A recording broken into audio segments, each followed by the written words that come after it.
Hi guys, Ben here and welcome to Motivation to Invest. Bill Ackman is one of the greatest and most controversial investors of all time. He is considered by many an active contrarian who takes bold bets against the consensus. As the founder and CEO of Pershing Square Capital, he is worth an estimated $1.5 billion. He is probably most famous for his public feud with the great billionaire investor Carl Icahn over Herbalife, the pyramid scheme. Ackman betted $1 billion that Herbalife stock would fall to zero, and then Carl Icahn took an opposing position.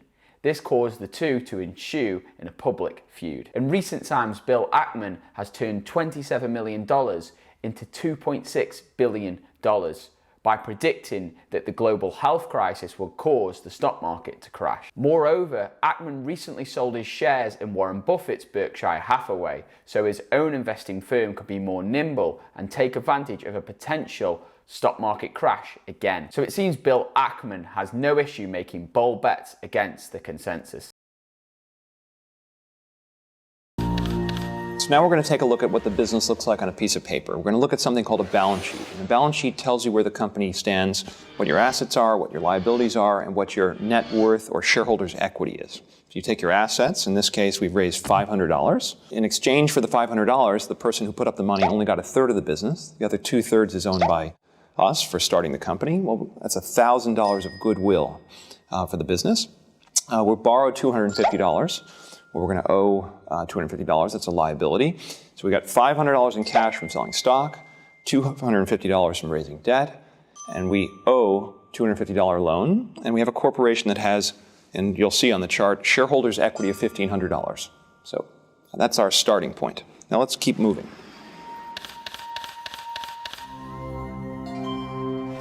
Well, what do we need to do to start our company? Well, we need a lemonade stand. That's going to cost us about $300. That's called a fixed asset.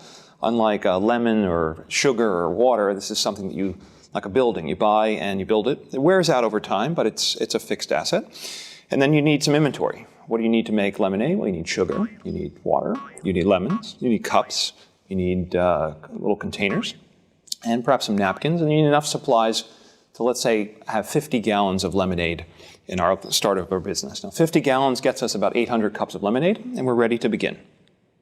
Let's take a new look at the balance sheet. So now we spent $500. We only have $250 left in the bank, but our fixed assets are now $300. That's our lemonade stand. Our inventory is $200. Those are the supplies and things, the lemons that we need to make the lemonade. Goodwill hasn't changed at $1,000, so our total assets are $1,750. And we still owe $250 to the person who lent us the money. Shareholder equity hasn't changed. So we haven't made any money. All we've done is we've taken cash and we've turned it into other assets that we're going to need to succeed in our lemonade stand business.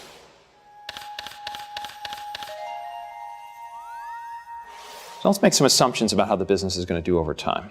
We're going to assume we're going to sell 800 cups of lemonade a year. We're going to assume that each cup we can sell for $1, and it's going to cost us about $530 per year to staff our lemonade stand. So now let's take a look at the income statement. So the income statement talks about the profitability, about the revenues that the business generated, what the expenses are, and what's left over for the owner of the company. So we've got one lemonade stand.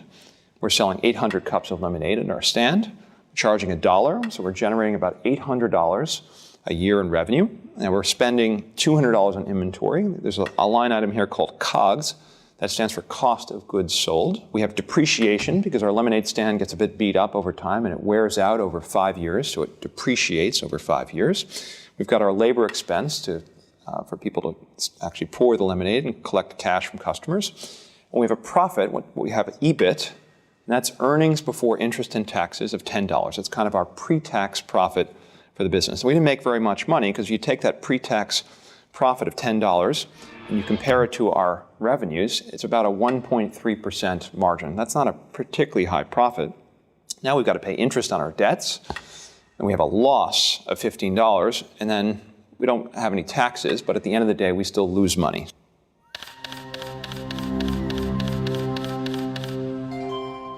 Should we continue to invest in the business? We've lost money in the first year. Is it time to give up? Well, let's think about it. Let's make some projections about what the company is going to look like over the next several years. Let's assume that we take all the cash the business generates and we're going to use it to buy more lemonade stands so we can grow. Let's assume we're not going to take any money out of the company. We're not going to pay a dividend. We're going to keep all the money in the company and reinvest it. As we build our brand, we can charge a little more each year. So we're going to raise our prices about a nickel, 5 cents more for each cup of lemonade each year. And then we're going to assume we can sell 5% more cups per stand per year. So we've got a built-in growth assumptions. So now let's take a look at the company. So if you take a look at this chart, you'll see in year 1, we start out with 1 lemonade stand. We add 1 a year, and then by year 5, we're up to 7 because we've got a big expansion plan. Our price per cup goes up a nickel a year, and our revenue goes from $800 and starts to grow fairly quickly. And the growth comes from increased prices for cups of lemonade, and it also comes from opening more stands. So by year 5, we have almost $8,000 in revenue. Our costs are relatively constant, which is the lemonade and the sugar. That's about $1,702. We have depreciation as the more and more stands start to wear out over time. We've got labor expense.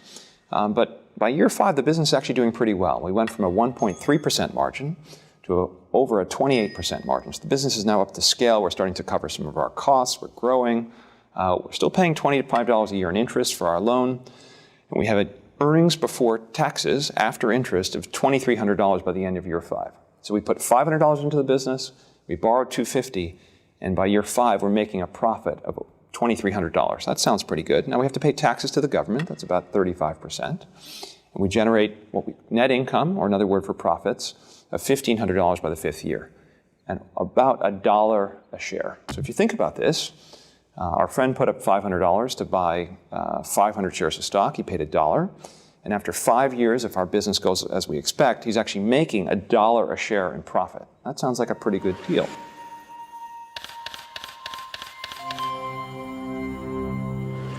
Let's look at the cash flow statement. So as the business becomes more and more profitable, we generate more and more cash. And the cash builds up in the company. We go from $500 of cash in the company to over $2,000 of cash over the period. The balance sheet. Again, the starting balance sheet had shareholders' equity of $1,490, but as the business becomes more profitable, the profits add to the cash, they add to the assets of the company. Our liabilities have not changed, and the business continues to build value over time. So again, by the end of year 5, we've got $4,000 of shareholder equity, and that's almost 3 times what it was when we started.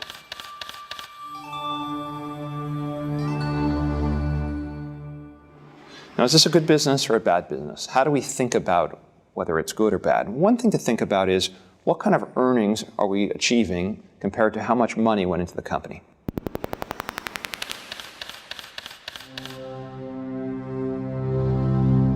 Now, this is a business that we valued at $1,500 when we started. Someone put up $500 for a third of the company.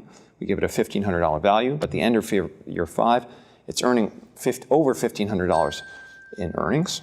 So that's over 100% return on the money that we put into the company. That's actually quite a high number. We spent $2,100 in capital building lemonade stands. And we earned $2,336 in year 5 on the capital we invested. That's over 100% return on capital. That's a very attractive return.